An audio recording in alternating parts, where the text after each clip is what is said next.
नमस्कार, आप देख रहे हैं एमपी न्यूज। आपके साथ मैं हूं नम्रता बुंदेला और एमपी न्यूज का खास कार्यक्रम चुनावी फीवर इस वक्त आप देख रहे हैं। चुनावी फीवर देखना इसलिए आपके लिए जरूरी है क्योंकि उपचुनाव अब बेहद करीब आ चुके हैं और उपचुनाव के पहले पहले क्या क्या सियासी उथल पुथल इस वक्त सियासी गलियारों में मची हुई है, ये जानना आपके लिए बेहद जरूरी भी है। क्योंकि 3 तारीख को जब आप मतदान करने के लिए जाएंगे तब आपको किसके नाम के आगे कौन सा बटन दबाना है ये आपके लिए जानना अभी बहुत जरूरी है। लेकिन बात करें मुद्दों की तो इस वक्त जो मुद्दे हैं वो तो जनता के गायब होते जा रहे हैं और लेकिन जो आरोप प्रत्यारोप का बयानों की बौछार का सिलसिला जारी है वो बेहद दिलचस्प होता जा रहा है। हमारी साथी अदिति इस वक्त हमसे जुड़ी हैं। अदिति, आज अगर सियासी गलियारों की बात करें तो हम देख रहे हैं कि राजनेता जो है वो इस वक्त साम दाम दंड भेद हर तरह का रुख अख्तियार कर रहे हैं। आखिर कैसे जनता को अपनी ओर आकर्षित किया जाए और कैसे सारे के सारे वोटों को अपने पक्ष में किया जाए, ये सारी कोशिशें इस वक्त सारी राजनीतिक पार्टियां कर रही हैं। तो अगर हम बात करें तो आज किस राजनेता ने आखिर कौन सा अनोखा बयान दे दिया है? नम्रता, बयान की बात तो इस वक्त मैं नहीं करूंगी। सबसे पहले मैं ये कहूंगी कि कहीं ना कहीं अब धमकियां मिलने लगी है। राजनीतिक पार्टियां एक दूसरे को धमकियां देती हुई नजर आ रही हैं। यहाँ तक कि जो सरकारी और प्रशासनिक अफसर और कर्मचारी अधिकारी हैं उन्हें तक धमकाया जा रहा है। ये मैं डायरेक्ट मैनर में नहीं कहूंगी कि सीधे सीधे किसी एक व्यक्ति को व्यक्तिगत तौर पर धमकाया जा रहा है, पर अगर मैं बात करूँ पूर्व मुख्यमंत्री कमलनाथ की और थोड़ा सा हम पीछे जाएं तो कुछ समय पहले जब पूर्व मुख्यमंत्री कमलनाथ ने ये कहा था सरकारी अधिकारियों और कर्मचारियों को कि 10 के बाद 11 तारीख भी आएगी, कहीं ना कहीं ये जो चीज थी ये 2018 से मतलब प्रेरित नजर आ रही थी। क्योंकि 2018 में भी कुछ ऐसा ही माजरा, कुछ ऐसा ही नजारा देखने को मिला था। जब चुनाव होने थे, चुनाव की तैयारियां चल रही थी, चुनाव प्रचार चल रहा था, उस वक्त भी पूर्व मुख्यमंत्री ने कुछ इस प्रकार का बयान दिया था। अभी भी यही चीज देखने को मिली कुछ समय पहले, लेकिन हाल ही में पूर्व मुख्यमंत्री ने सीधे तौर पर जो सरकारी अधिकारी और कर्मचारी हैं उन्हें ये कहा है।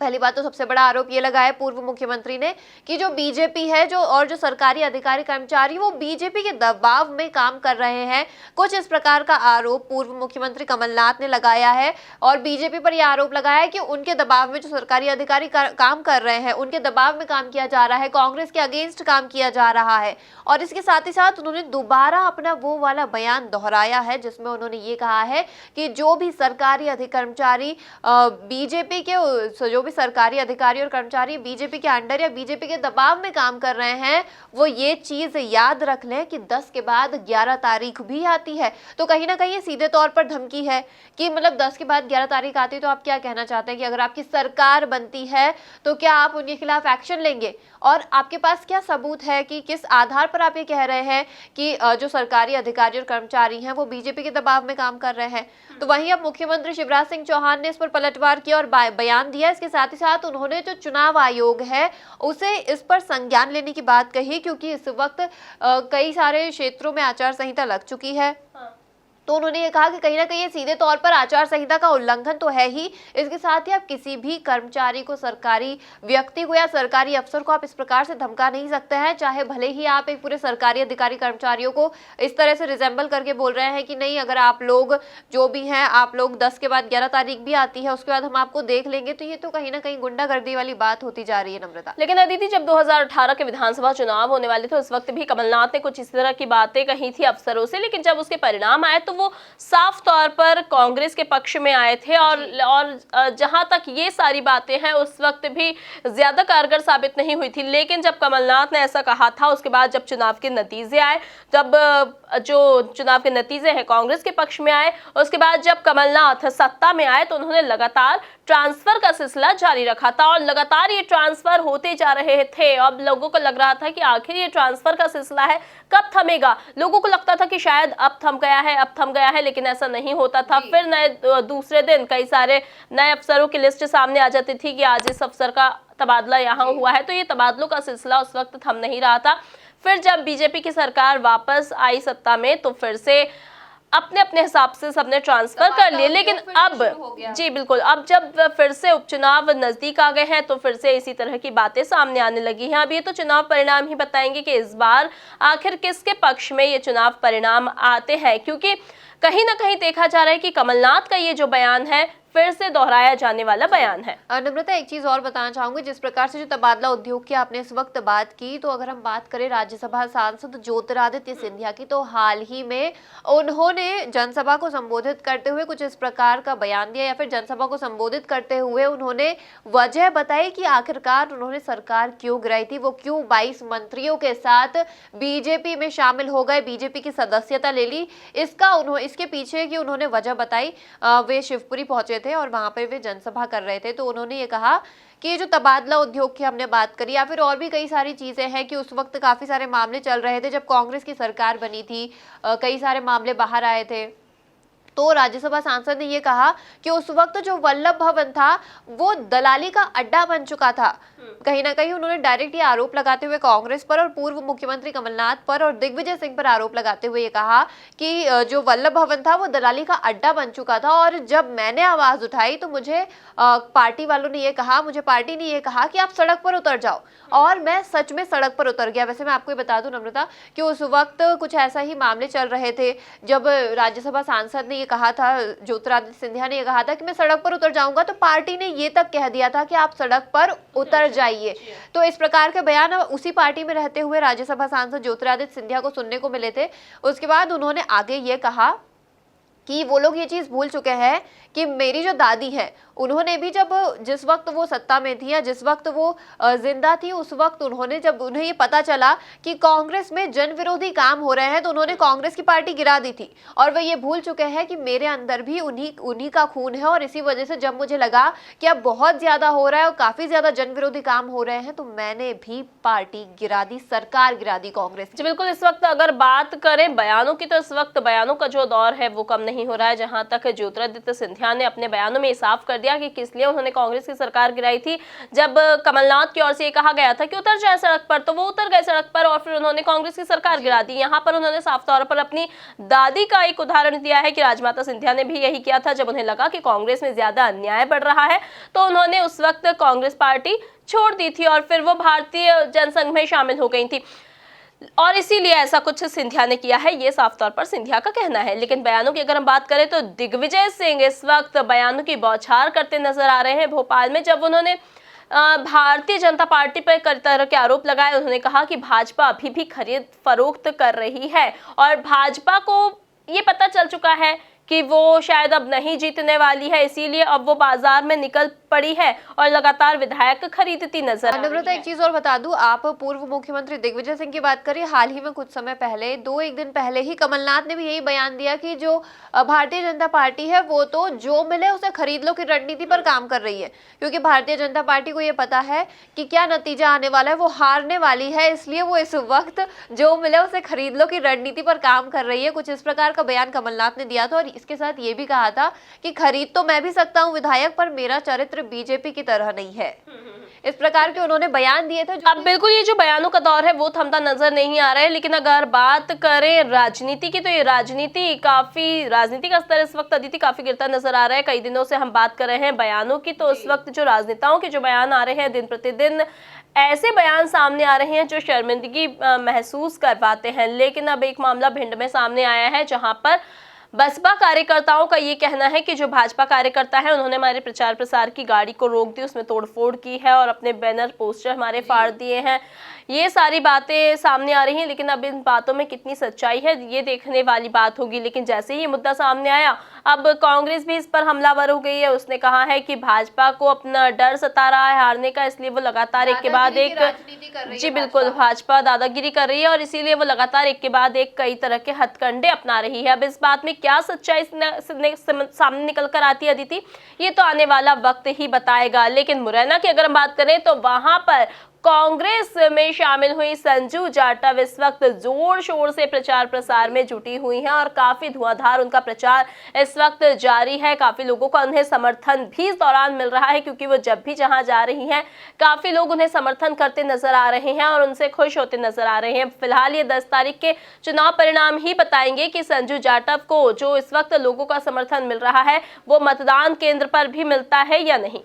नम्रता, अब खैर ये तो देखने वाली बात हुई, क्योंकि अगर हम उल्टी गिनती शुरू कर दें तो उल्टी गिनती शुरू हो चुकी है मतदान, क्योंकि 3 तारीख को होना है और मुश्किल से 5 या 6 दिन बचे हैं मतदान होने को। अब देखना होगा कि मतदान में किस पार्टी के किस प्रत्याशी को कितना समर्थन मिलता है, क्योंकि दोनों ही पार्टियों की तरफ से अपनी अपनी जीत की दावेदारी पूरी तरीके से की जा रही है। एक दूसरे पर आरोप प्रत्यारोप तो लग ही रहे हैं, लेकिन इसके साथ ही एक दूसरे पर ये लगाया कोई बोल रहा है, कांग्रेस बोल रही है कि बीजेपी दादागिरी कर रही है, बीजेपी बोल रही है कि कमलनाथ जो आइटम जैसे शब्द इस्तेमाल कर रहे हैं वो पूरी तरह से गलत है। वैसे नम्रता, एक चीज और बता दूं कि जो आइटम शब्द का इस्तेमाल किया था कमलनाथ जी ने, उस वक्त बीजेपी ने चुनाव आयोग को इस पर संज्ञान लेने की बात कही थी और चुनाव आयोग ने 2 दिन का समय देते हुए कमलनाथ जी को यह कहा था कि आप इस पर जवाब दे, इस पर जवाब तलब करें। तो कमलनाथ जी ने जो बयान दिया था कि मैं उनका नाम भूल गया था भाजपा प्रत्याशी का, इस वजह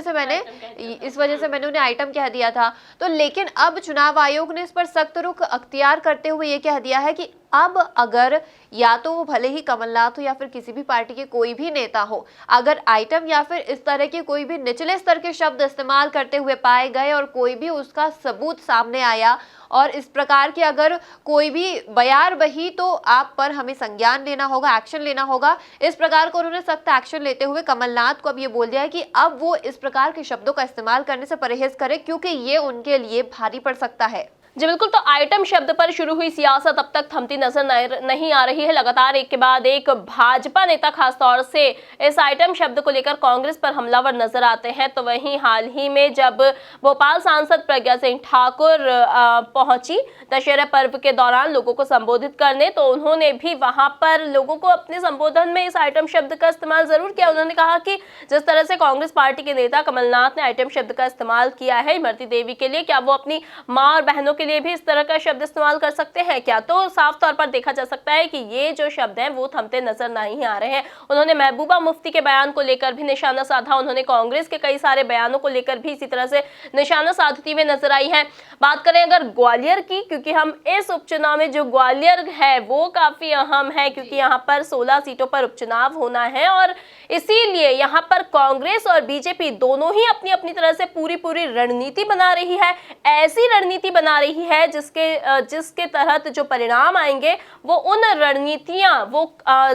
जो है वो कामयाब साबित हो, उन परिणामों के आते उनके पक्ष में आए। तो अब ग्वालियर की अगर हम बात करें तो वहां पर भी धुआंधार तरीके से चुनाव प्रचार जारी है। कांग्रेस की पूरी तैयारी भी हो चुकी है, क्योंकि अब सचिन पायलट यहां पर प्रचार करने वाले हैं और सचिन पायलट न सिर्फ वहां के नेता बल्कि राष्ट्रीय नेता के तौर पर भी कांग्रेस के लिए उभरेंगे वहां पर और प्रचार करेंगे। और जाहिर सी बात है कि जब सचिन पायलट यहां पर आएंगे तो माना जा रहा है कि सचिन पायलट का जो प्रभाव है वो राजस्थान में तो देखने को मिलता ही है। अब यही जो प्रभाव है वो मध्य प्रदेश में यानी ग्वालियर में कितना देखने को मिल पाता है ये देखने वाली बात होगी। लेकिन लोगों को इंतजार है सचिन पायलट के प्रचार का, काफी लोग इंतजार कर रहे हैं कि कब सचिन पायलट आएंगे, आखिर वो कैसा और कौन सा ऐसा जादू दिखाएंगे जिससे लोग उनके पक्ष में प्रभावित हो सके। जादू की बात करें अगर तो वैसे बेसिकली जो कांग्रेस है, कांग्रेस ने जिस हिसाब से सचिन पायलट को एक स्टार प्रचारक के तौर पर ग्वालियर चंबल संभाग में भेजा है, 2 दिन का उनका दौरा है, जनसभाएं करेंगे, वो वहां पे सभाओं को संबोधित करेंगे। तो बेसिकली कांग्रेस का फंडा ये नजर आ रहा है कि जो जातीय समीकरण को साधना, क्योंकि अगर हम बात करें कि सचिन पायलट की तो जो गुर्जर समाज है, गुर्जर समाज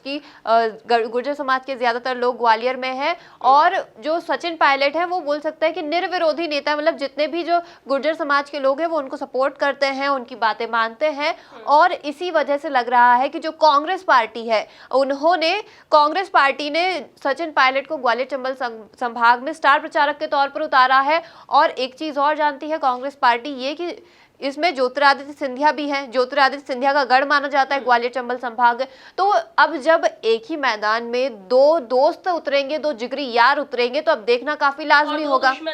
जी, क्योंकि पहले एक ही पार्टी में थे, अब अलग अलग पार्टियों में है। अब देखना काफी लाजमी हुआ, क्योंकि कुछ भी हो, पैतरे जो भी आजमाए जाए, परिणाम जो भी आए, अगर मान लीजिए कि दोनों में अगर फूट डलती है या दोस्ती होती है, कुछ भी होता है, स्टार प्रचारक के तौर पर जा रहे हैं सचिन पायलट, वहां पर पहुंच चुके हैं। तो अब ये देखना होगा, क्योंकि कहीं ना कहीं ये लग रहा है कि जो परिणाम का है, जो पक्ष आएगा वो कांग्रेस के नतीजे पर कांग्रेस के पक्ष में आने के चांसेस है, क्योंकि अब 2 दोस्त एक साथ उतर रहे हैं मैदान में, वो भी एक दूसरे के अगेंस्ट उतर रहे हैं। तो देखना लाजमी होगा, क्योंकि अभी तक ऐसा कोई नहीं देखा गया है कि जो दो दोस्त एक ही पार्टी में थे पहले और राहुल जी के लेफ्ट और राइट हैंड कहे जाते थे, और अब वो दोनों अलग अलग ही पार्टी से एक ही मैदान में खड़े हो रहे हैं स्टार प्रचारक के तौर पर। तो ये देखना काफी लाजमी होगा। जी बिल्कुल, चुनावी मैदान में जब दो दोस्त प्रतिद्वंदी के रूप में सामने आएंगे तब देखना काफी दिलचस्प होगा, और उपचुनाव के परिणाम कौन अपने पक्ष में कर पाता है ये देखना भी काफी दिलचस्प होगा। फिलहाल बात ग्वालियर की हो, मुरैना की हो, भिंड की हो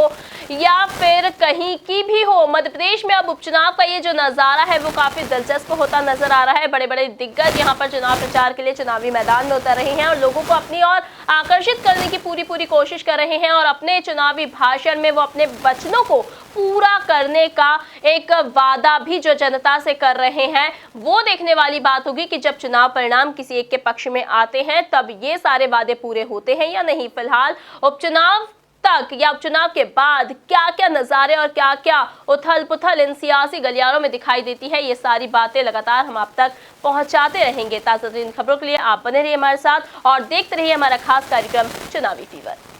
एमपी की नब्ज, एमपी का हाल, मध्य प्रदेश की हर खबर एमपी न्यूज टीवी के साथ। लगातार खबरों के लिए सब्सक्राइब करें हमारा YouTube channel MP news TV. Latest updates के लिए बेल आइकन दबाना जरा भी न भूलें।